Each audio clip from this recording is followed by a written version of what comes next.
Hoy vamos a hablar de un corazón quebrantado nos lleva a una revelación mayor. ¿O qué pasa cuando la fe está quebrantada? Jesús nos lleva a una fe mayor. De esto hablamos, pero primeramente, como siempre, el chiste. Bueno, ya pasó las elecciones, entonces me recuerda de un político que llegó a una tribu en la jungla, haciéndoles promesas. Toda la tribu estaba reunida y el político joven estaba diciendo, yo voy a mejorar las escuelas en esta tribu. Y toda la tribu respondía, Gamu, Gamu. Y él decía, yo voy a mejorar la clínica de salud, Gamu, Gamu. Y yo voy a edificar un puente para que haya acceso y pueda llevar la cosecha al mercado. Y todos decían, Gamu, Gamu. Y después de la charla, el jefe del tribu dijo, joven, buena charla. Venga conmigo, yo quiero mostrarle algunos de mis toros. Pero cuidado que no pise en el Gamu. Bueno, vamos a abrir las Escrituras y orar primeramente. Espíritu Santo, gracias por la vida. Gracias por el consuelo de tu presencia. Y gracias por revelarnos el rostro de Jesús hoy, en medio de cualquier circunstancia. Para la gloria de Jesús oramos y vivimos. Amén. Lucas capítulo 24, versículos 13 en adelante. La historia de los dos discípulos en camino a Maús. Yo prediqué sobre este pasaje hace un año, pero ahora yo estoy dentro de la historia. Y vamos a leer comenzando con versículo 13. Y aquí dos de ellos iban el mismo día. El día de la resurrección, aunque ellos no habían sabido que Jesús resucitó. Iban el mismo día a una aldea llamada Emaús, que estaba a 70 estadios de Jerusalén. E iban hablando entre sí de todas las cosas que habían acontecido. Sucedió que mientras que hablaban y discutían entre sí, Jesús mismo se acercó y caminaba con ellos. Mas los ojos de ellos estaban velados para que no le conociesen. Y Jesús les dijo, ¿qué pláticas son estas que tenéis entre vosotros mientras que camináis? ¿Y por qué estáis tristes? Qué buena pregunta, ¿no? ¿Por qué estáis tristes? Y respondiendo uno de ellos, que se llamaba Cleofas, le dijo, ¿eres tú el único forastero en Jerusalén que no has sabido las cosas que en ella han acontecido en estos días? Y Jesús, imagínate, yo no sé cómo no se rió. Y Jesús les dijo, ¿qué cosas? Y ellos le dijeron, de Jesús Nazareno, que fue varón profeta, poderoso en obra y en palabra delante de Dios y de todo el pueblo. Y cómo le entregaron los principales sacerdotes y nuestros gobernantes a sentencia de muerte y le crucificaron. Pero nosotros esperábamos, no dice esperamos, no, esperábamos, ahora no esperamos. Pero antes esperábamos que Él era el que había de redimir a Israel. Y ahora, además de todo esto, hoy ya es el tercer día que esto ha acontecido. Vemos los discípulos tan desanimados. Estamos saliendo de Jerusalén, donde vieron a su esperanza, su propósito de la vida. Jesús crucificado. Estaban saliendo de Jerusalén, que representa su fe, su iglesia, su búsqueda de Dios, su gozo. Estaban dejando todo. Saliendo de Jerusalén en camino hacia Emaús. El pueblo Emaús, en el hebreo, Emaús quiere decir los baños termales. O sea, era un lugar de vacaciones donde había las aguas calientes para relajarse y los discípulos estaban tan derrotados. Su fe estaba quebrantada, su corazón quebrantado, que solamente estaba buscando la consolación de meterse en algunas aguas en un lugar de vacaciones y tratar de olvidar todo. Porque ellos, como decían, esperaban que Jesús iba a ser el Mesías, la solución de toda la vida, la comunión íntima de su corazón, un Dios que le conoce por nombre y que le dice, yo te amo. Pero ahora, toda esta esperanza vieron crucificada en una cruz romana. ¿Tú has esperado cosas en la vida que no se han realizado? Tal vez estabas diciendo, tal vez este hombre es el esposo esperado, o tal vez ese es el empleo que por fin voy a tener. O ¿quién padre no ha pasado la noche esperando la llegada de su hijo y qué alegría cuando se oye el sonido de la puerta abriéndose y el hijo está salvo y sano en la casa? Todas las esperanzas de la vida se encuentran en el esperado, en Jesús. Todo el pueblo esperaba el Mesías. Y cuando Jesús comenzó a cumplir todos los requisitos del Mesías, porque Él estaba sanando a los enfermos, los cojos caminaban, los ciegos veían, y todos decían, ese es el esperado.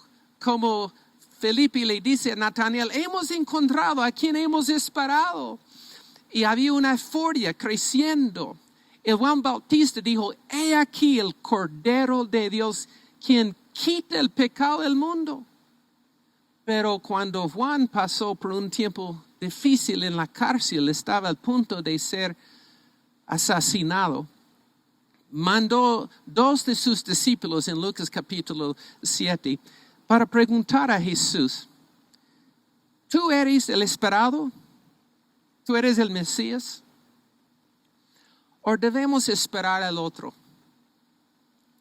Y Jesús mandó decirle a Juan, dile a Juan que estoy sanando a los enfermos. Los pobres tienen buenas noticias predicadas. Los cojos caminan. Los ciegos ven. Y los muertos son resucitados. O sea, según las profecías en Isaías, yo soy el esperado. Todo lo que tu corazón puede soñar, esperar, yo soy. Entonces crecía la euforia. El esperado ha llegado. En medio de toda esta euforia, Jesús comenzó a decir a algunos discípulos, ¿saben que es necesario que yo muera en una cruz? Y Pedro y los demás, no queremos escuchar de esto, esa no es nuestra imagen del esperado. ¿Y qué hacemos cuando la esperanza habla de ser crucificada en la cruz? De todas cosas la cruz. Sabemos que Dios está en control de toda la historia. Y sabemos que en el tiempo perfecto, Dios envió a su Hijo al mundo para vivir y morir en la cruz y resucitar. Me gusta lo que dice en Gálatas 4, versículo 4. En el cumplimiento del tiempo, Dios envió a su Hijo para ser entregado. En el cumplimiento, o sea, Dios tenía todo organizado en la historia. Había los caminos romanos bien preparados para que el evangelio pudiera como viajar sin problema. Había una lengua franca, o sea, el idioma griego del mercado, para que todo el mundo entendieran el evangelio en un solo lenguaje griego. Y el Nuevo Testamento fue escrito en este griego del mercado de la calle. Y había un vacío espiritual para que había una recepción al evangelio. Había la pax romana, o la paz de gobierno, no había guerra para que el evangelio pudiera como salir sin problemas. O sea, Dios tenía todo preparado para la llegada de Jesús. Y tenía otra cosa preparada también. La cruz. Desde Persia salió la invención de la crucifixión. Pero en los días de Jesús, los romanos habían perfeccionado la tortura de la cruz. Y aún la cruz y la forma de la crucifixión fue cumplimiento del tiempo. Porque los romanos habían preparado la cruz en la forma para sacar la tortura máxima, el dolor máximo y la humillación máxima. Porque crucificaron a las víctimas desnudos. Y donde ellos perdían toda su dignidad. No podían controlar los intestinos en las últimas horas de su vida. En el cumplimiento del tiempo fue necesario que había la cruz y que Jesús sufriera y muriera en ella. ¿O qué hacemos cuando nuestro concepto de cómo es la esperanza es nuestro Señor parece que termina en el basurero? Jesús murió en la cruz en Calvario. Calvario era el basurero de Jerusalén. En medio de todas las cosas podridas, Jesús murió. Entonces imagínate la desilusión de los discípulos cuando vieron su gran esperanza en el basurero. ¿Y qué hacemos tú y yo cuando nuestra forma de creer se encuentra en un basurero? Como la comunidad cristiana de fe. Predicamos a Jesús resucitado. Creemos en el poder de la oración, ¿cierto? Creemos en la imposición de las manos, todos los dones del Espíritu Santo. Creemos en la victoria de la fe, que Jesús siempre nos lleva en triunfo. Y vamos a seguir creyendo, vamos a seguir predicando esto y vamos a hacer más milagros y mayor gloria. Pero la pregunta hoy es, ¿qué hacemos cuando encontramos nuestro corazón quebrantado y la fe en el basurero? Bueno, ¿sabe lo que hacemos? A veces caminamos hacia Emaús y buscar una consolación. Tratamos a veces de olvidar la batalla de la fe. Yo estoy siendo honesto. Hace una semana, en el jueves, hace 8 días, antes de entrar al hospital, yo estaba en la casa. Yo estaba muy cansado, y inquieto, y con dolores, y de verdad me sentí asustado, y trataba de leer la Biblia y no entraba. Estaba harto de orar y orar, y quería salir de la casa. Estaba como enloquecido, encerrado en la casa. Entonces dije a Kathy y a mis hijos, vamos al cine. A mí no me siento bien, pero tal vez una diversión. Y fuimos a una película en Santa Fe. Y de todas cosas vimos una película de suspenso. Exactamente lo que necesitaba, ¿no? Pero ¿qué estaba haciendo? Estaba buscando una mouse, como los baños termales. Algo para consolar, para quitar la carga, la angustia. Y sabes, Pedro hizo la misma cosa cuando él vio a Jesús crucificado. Él quería dejar todo y decir, bueno, vamos a pescar, vamos a volver a lo que conocíamos. Y a veces Emaús, el lugar para donde vamos es algo como solo mirar televisión o hundirse en Halo 5 o en el internet o a veces es volver a las drogas, al trago, o buscar una de las novias pasados en el internet, buscando consolación por Emmaus. ¿Y qué hacemos cuando encontramos que estamos en un lugar donde sentimos que la fe está en el basurero? Miramos en capítulo 24, versículo 19 otra vez. Y él les dijo a Jesús qué cosas, y ellos le dijeron de Jesús Nazareno que fue varón, profeta, poderoso en obra y en palabra. Y a veces tenemos una teología, Jesús es poderoso y es poderoso. Pero ¿qué pasa con el poderoso? Es débil en la cruz. Y ellos dijeron que fue en vez de que es. ¿Y sabe lo que hacemos cuando estamos en camino a Emmaus? Aquí son las buenas noticias.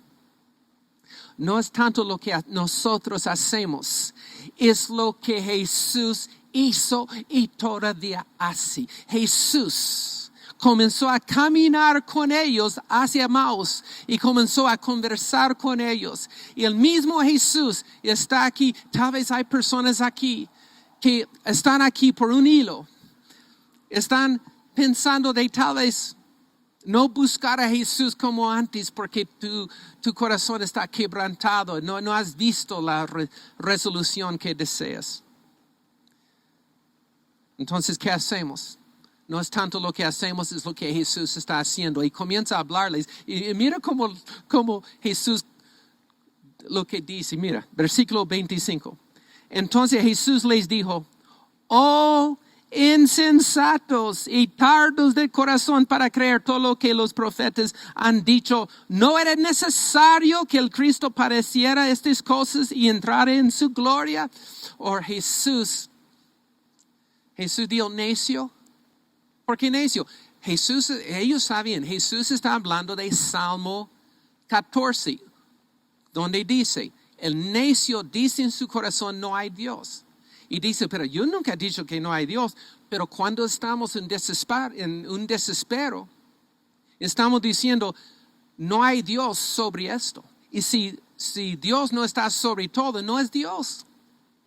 Y Jesús está diciendo, tú no estás creyendo en Dios. Y Jesús comenzó a enseñarles todas las profetas donde hablaban de la necesidad de sufrir. ¿Y qué enseñanza podría haber sido como Jesús hablando de Moisés viendo el Cordero de Dios, y Isaías 53, el siervo quien sufría, y de Zacarías 12:10 cuando ellos vieron a quien traspasaron, y todas profecías precisas de la crucifixión como Salmo 22 y todas las escrituras mostrándoles, mira, siempre era necesario que sucediera la cruz, esta cosa difícil en la vida. Ellos sentían, como algunos de ustedes sienten hoy, la palabra de Dios calentando el alma. Es una cosa tener los baños termales calentando el cuerpo, pero qué dicho tener la palabra de Dios calentando el corazón. Y obligaron a Jesús que entraran para cenar. Y hoy vamos a tener la Santa Cena con el mismo Jesús. Y cuando Jesús estaba en la mesa con ellos, Jesús tomó el pan y levantó las manos y rompió el pan. Y la palabra dice aquí que en el rompimiento del pan le reconocieron. ¿Por qué? Tal vez es porque cuando levantaban las manos, las mangas caían y revelaron las heridas. Y cuando vemos las heridas, podemos creer que Jesús está encima de todo a pesar de la cruz. O puede ser que ellos vieron a Jesús porque recordaron el tiempo cuando Él quebrantó el pan en el desierto. Y sabes, el pan es necesario que se rompa para que el pan dé vida a otros. Sin romper el pan no da vida. Sin Jesús en la cruz, no hay vida. Y a veces cuando nosotros pasamos por un tiempo de quebranto, está quebrantándonos para que podamos dar vida a otras personas. Y yo creo que más que todas las palabras de Jesús abrieron los ojos para que pudieran ver en medio del sueño quebrantado la revelación mayor de Jesús. Déjame terminar con esta historia. Mi padre guardaba el basuro orgánico, la basura orgánica en la cocina y en una bolsa. Y a veces comenzó a oler muy mal. Y mi mamá gritaba, Harvey, su nombre era Harvey, Harvey, venga aquí, saca la basura de la cocina. Y él venía, sacaba la basura orgánica y lo tiraba en un jardín donde plantaba las semillas de tomates.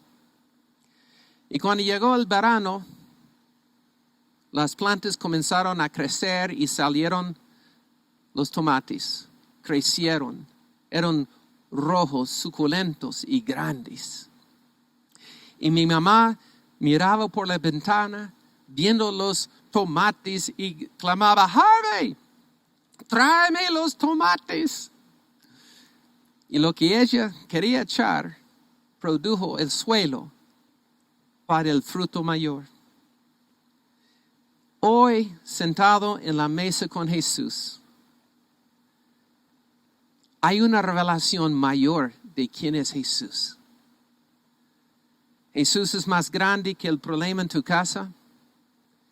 Jesús es Señor sobre el quebranto de salud. Jesús es mayor con el conflicto con los hijos, con el quebranto en los negocios. Todo es para ver a Jesús. Y Jesús nos ha encontrado en este camino a Emmaús, buscando otra consolación, y sabemos que nada más sirve sino el mismo Consolador, la esperanza, Jesucristo mismo.